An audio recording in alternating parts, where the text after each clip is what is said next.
So hey guys, Liam here from Primal Nomad. Today's episode is just a little bit different because of the COVID-19 lockdown. Obviously everyone's spending a lot of time at home, or they should be. So as you can see behind me there, got some potatoes, got some beds covered here. And that's because me and my partner have been busy preparing the actual vegetable plot down the garden to get a good crop this year. So I'll show you some of that now. And until then, stay safe. See you soon.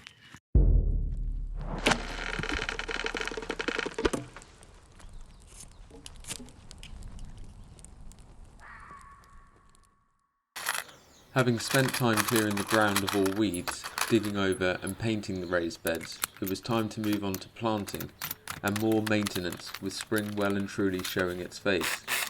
2 simple tool hangers would clear the clutter from around the garden and allow us to hang things neatly. This was another job that had long needed to be done, and with the current situation, it was time well spent in preparation for the work on the garden ahead. So this is the irrigation system that goes down to a water butt. So it's guttering that comes up to the roof of both sides and it drops down here. And we've got a tap on the water butt here that we can fill up watering cans with. I've just put this storage here to hold some extra tools and also a bird box up here. So it's looking good. Just trying to do a little bit of maintenance through this lockdown. Starting out, we marked rows with a long line, fixed down with 2 pegs to guide where to furrow the ground. This would take our first seeded vegetable of the season, carrots. Using a tool like a hoe to drag a line in the soil to a desired depth is one of the easier methods of sowing. Creating a shallow trench in which to thinly drop seeds into is far more efficient for vegetables that are to then be thinned rather than trying to plant seeds in individual holes made by digging. So we've got the 2 rows now done for the harlequin carrots, and we're just going to do another 2 rows here for another variation of carrots. So we're going to sow the seeds in there and then cover them over with the soil and give them a good water. This was the time of year that we were planting our root vegetables, so this included beetroot, parsnip and carrot, and all of these could be planted in a similar fashion.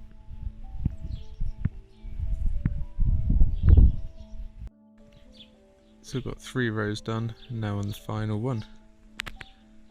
So that's the last row of carrots.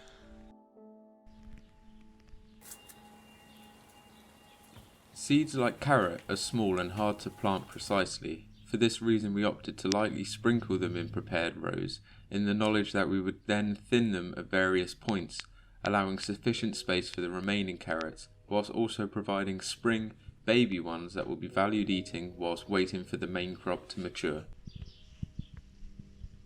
These could then be lightly covered by hand and well watered in. With 2 varieties of carrots here, there should be plenty of eating, and it's going to be interesting to see just how they mature and grow differently.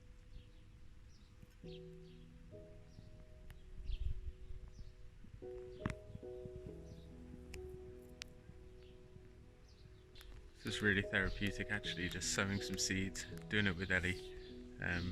But yeah, just getting some beetroot in right now, about to do the parsnip. We've got the carrots just in there now, you can see.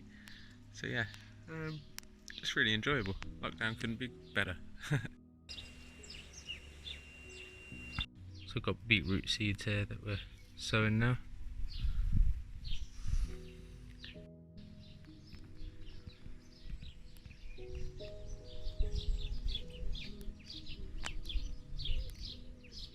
So we've got the parsnip seeds here, and some people do advise you soak these before planting them, but this part of the ground here is extremely wet, so its hoeing was a little bit different, and yeah, just quite sopping, so we're going to put them in and then give them a good water. So you just spread these, sow these thinly. We used dried out bramble stalks that we trimmed from within the hornbeam and beech hedge to protect the newly sowed beds of beetroot, parsnips and carrots from both birds, but more importantly, in an urban setting, cats. Coming to the end of the evening, the weekly applause for our National Health Service started, another reminder of the times we are in, but also one of solidarity for those working on our front lines at this time. So Ellie's just dibbing some holes for the sweet pea seeds. We've erected this kind of hurdle. So yeah, it's going to be really pretty. Got a few blends in here, a few different varieties. So we've got a bag of this kind of dry compost supernova mix. We're just filling up the dibbing holes halfway with that to then receive the seeds. So I'll start putting the seeds in now.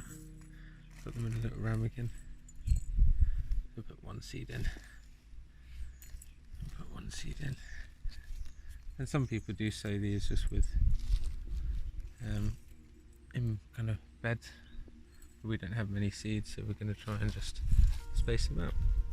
Although they are not edible, being a flowering plant, it's ever more important to get these going early so they're ready for bees later on in summer, an important thing being a beekeeper myself.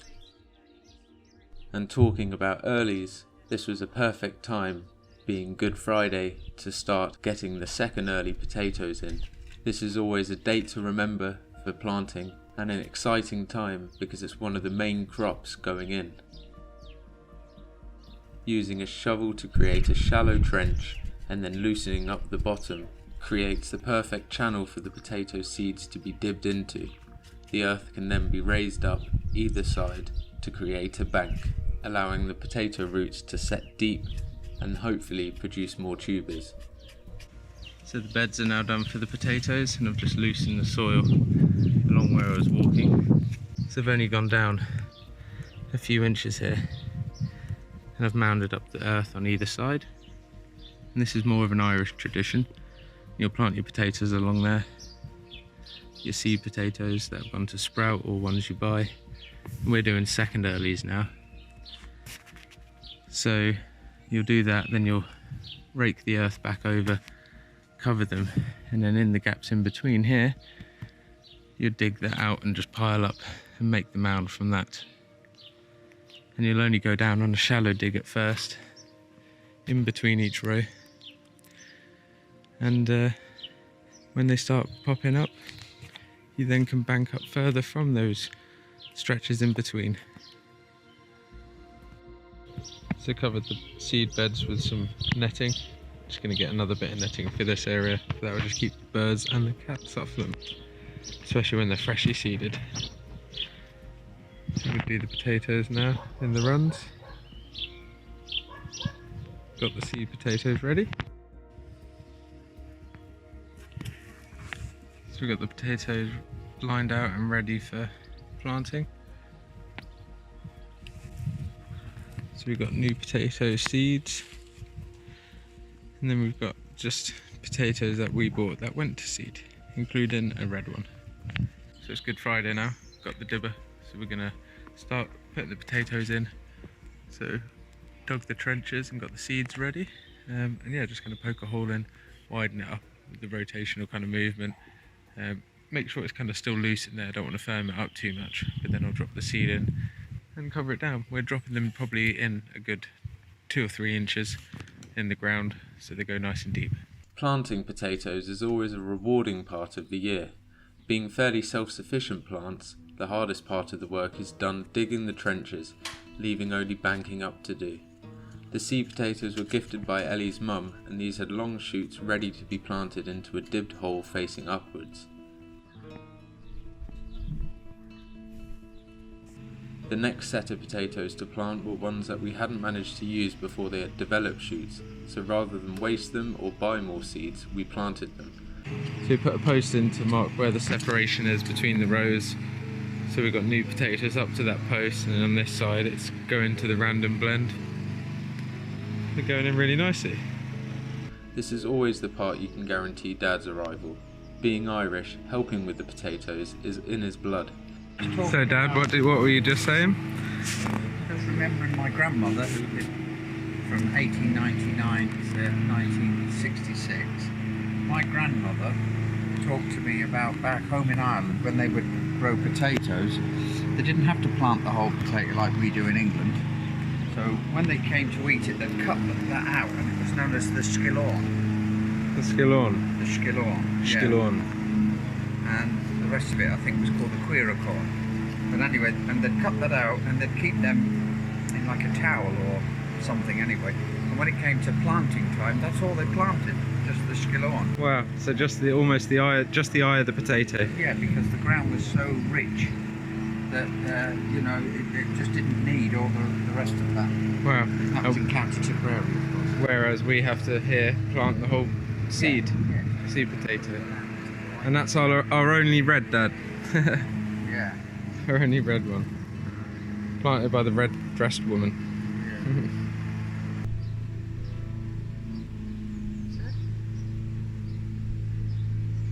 Yeah.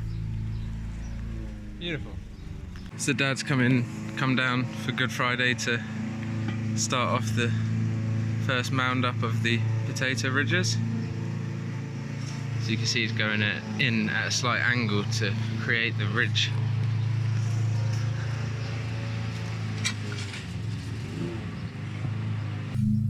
That's that way. Then put the same token. Do that this way. Do that. And this way.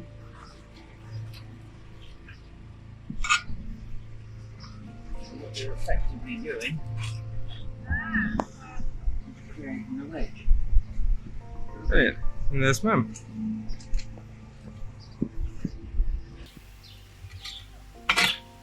So it's nice to have a visit from Dad to just bring down memory lane to show me how to do this. I used to watch him as a kid doing this.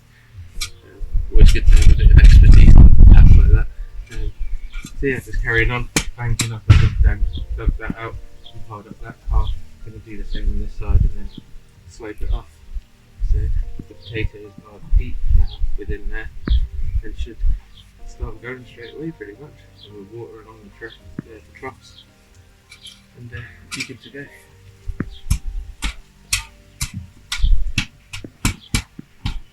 Banking up the potatoes high, nice and early like this is all for the purpose of providing more earth for the roots to grow and therefore tubers too. Although it takes longer for the plants to initially show after planting, you know there's a good amount of soil for the potatoes to develop, fully protected from sunlight and the elements.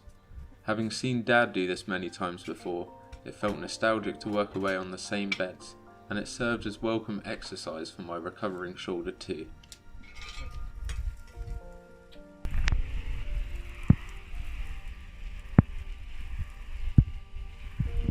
To plant the onions and the leeks, I'm going to do 2 rows of onions here where it gets the least sun. We're going to do the leeks down over there. How deep are we going on these ones, Pete? Onion, yeah? Yeah. 1.5 centimetres. How many? Furrow that a bit deeper.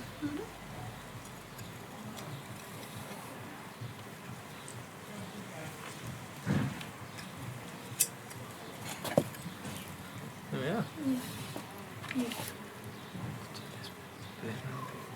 More aggressively. So these ones are Bedfordshire Champion. Funny because we're on the border of Bedfordshire right here.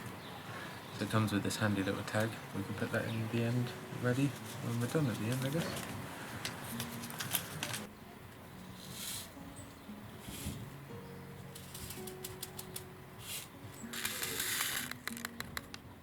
So we've got the onion seeds there.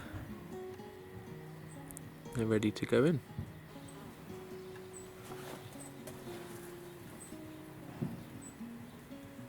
You do have to thin them out.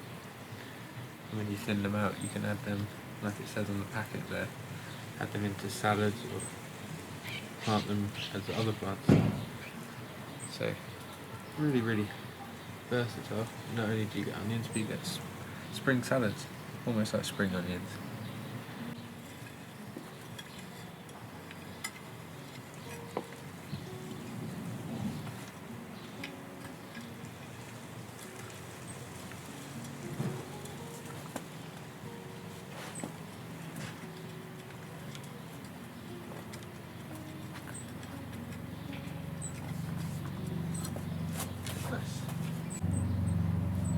Pop it in here. Yep. We proceeded to plant in the same manner, using a small trench to sow the seeds in.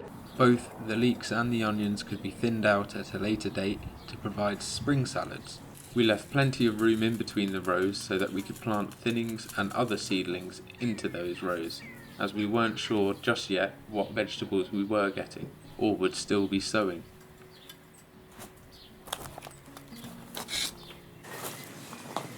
Leeks have to be 20 centimetres apart.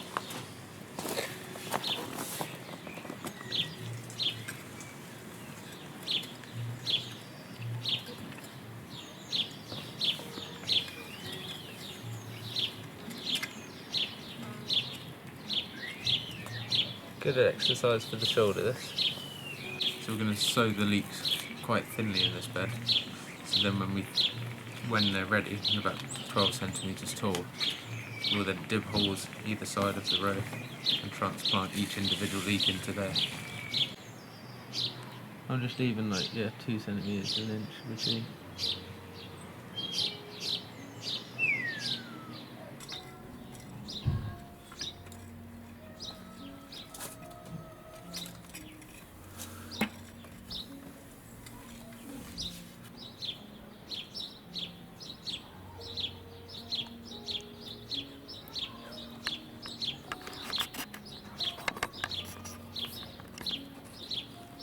So we have a naming technique here for labelling. We do the variety and the full stop and then an initial for the actual vegetable that it is. So this is mus and then .l for leek, and that is for the variety mussel burr. Where is it? Mussel burr leek. And that's just from Wilkinson's plus 75 pence. So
watering the garden always brings a sense of tranquility and allows you to see everything in a different eye.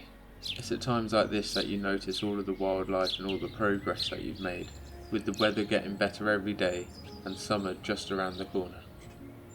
Having things like potatoes and other seeds in was something that you could take off the mind and could relax thinking about.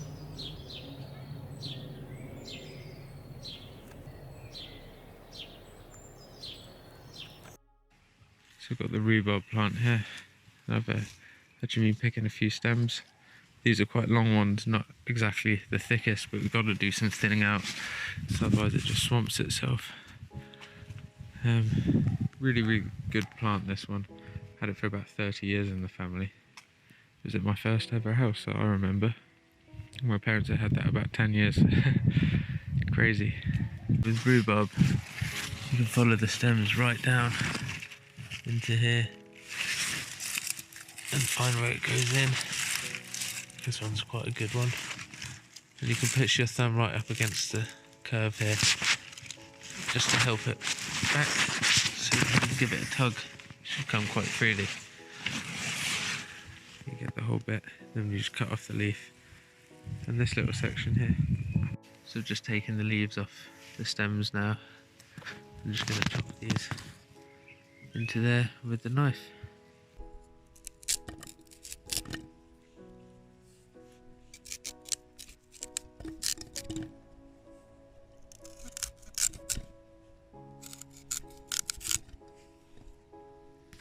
With the rhubarb freshly picked from the garden, Ellie couldn't resist making a rhubarb dish. This time she went for a rhubarb meringue pie, something we hadn't tried before but were really keen to.